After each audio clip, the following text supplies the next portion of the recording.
ایک یہاں بات یہ ہے کہ کیا ایک بندے کا عمل کسی اور کے کام آ سکتا ہے یا نہیں؟ تو قرآن مجید میں اللہ رب العزت نے سورہ طور میں ارشاد فرمایا والذین آمنوا واتبعتهم ذریتهم بایمان الحقنا بهم ذریتهم وما التناهم من عملهم من شیء۔ مفسرین کا ایک بڑا طبقہ یہ کہتا ہے کہ اس آیت کریمہ کے ساتھ لیس للانسان الا ما سعی والی آیت کے حکم کو منسوخ کیا گیا ہے۔ ایک نظریہ یہ ہے، انشاءاللہ جب وہ آیت کریمہ آئے گی تو اس پہ تفصیل کے ساتھ ہم بات کریں گے۔ عام طور پر جو لوگ کہتے ہیں کہ جو مر گیا ہے اس کو کسی کی دعا بھی کام نہیں آتی، پیچھے صدقہ کرو اس کو اپنے اعمال کام آئیں گے، تمہیں اپنے اعمال کام آئیں گے، تو وہ یہ آیت پڑھتے ہیں۔ حالانکہ اس آیت کا یہ مطلب نہیں ہے۔ اللہ نے سورہ طور میں فرمایا جو ایمان والے دنیا سے چلے گئے اور جو ایمان لائے ان کی اولاد نے ایمان میں ان کی پیروی کی، ان کا ایمان اسی طرح تھا جس طرح ان کے باب و اجداد کا تھا۔ الحقنا بہم ذریتہم، ہم اللہ فرماتے ہیں ہم جنت میں ان کی اولاد کو ان کے ساتھ ملا دیں گے۔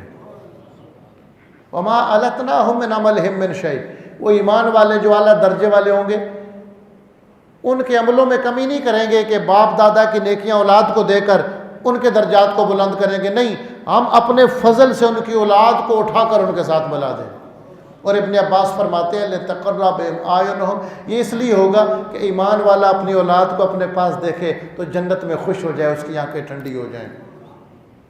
متعدد احادیث مبارکہ اور قرآن کی آیات کہ ایک کی دعا دوسرے کے کام آ گئی۔ دعا بھی ایک عمل ہے، اور اللہ رب العزت نے فرمایا کہ ایمان والوں کی اتنی شان ہے کہ عرش اٹھانے والے فرشتے اللہ کی تسبیح کرتے ہیں، ساتھ ایمان والوں کے لیے دعا کرتے ہیں۔ اب دعا فرشتے کرتے ہیں، فائدہ ایمان والوں کو ہو رہا ہوتا ہے۔ جب آپ نماز جنازہ پڑھتے ہیں اس میں آپ نماز جنازہ اس لیے پڑھتے ہیں کہ نماز جنازہ سے میت کو فائدہ ہوتا ہے، تو جنازہ زندے پڑھ رہے ہوتے ہیں، فائدہ میت کو ہو رہا ہوتا ہے۔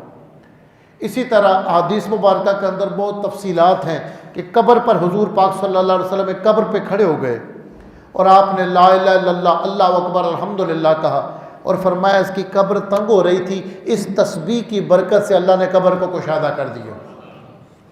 اب نبی پاک علیہ الصلوۃ والسلام کی جو آئندہ نظر مبارک کو دیکھیں، کچھ لوگ یہ کہہ سکتے تھے نہیں آپ صلی اللہ علیہ وسلم کی برکت سے قبر کشادہ ہوئی، تو یہ آپ کی خصوصیت تھی، اس لیے آپ نے اپنا ذکر نہیں کیا۔ فرمایا ہم نے جو اللہ کی تسبیح اور ذکر کیا ہے اس کی وجہ سے اللہ نے اس کی قبر کو کشادہ کر دی ہے۔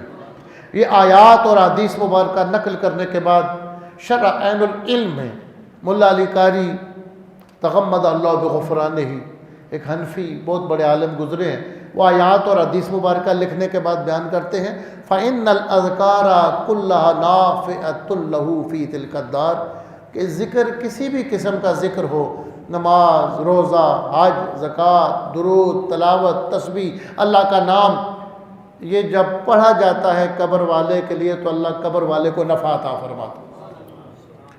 اور جو مردے ہیں قبروں کے اندر وہ زندوں کی دعاؤں کے محتاج ہوتے ہیں۔ 141 نمبر آیت کریمہ کا آج یہ مکمل ہوا ہے، یعنی پہرے پالے کی الحمدللہ یہ تفسیر مکمل ہو گئی ہے۔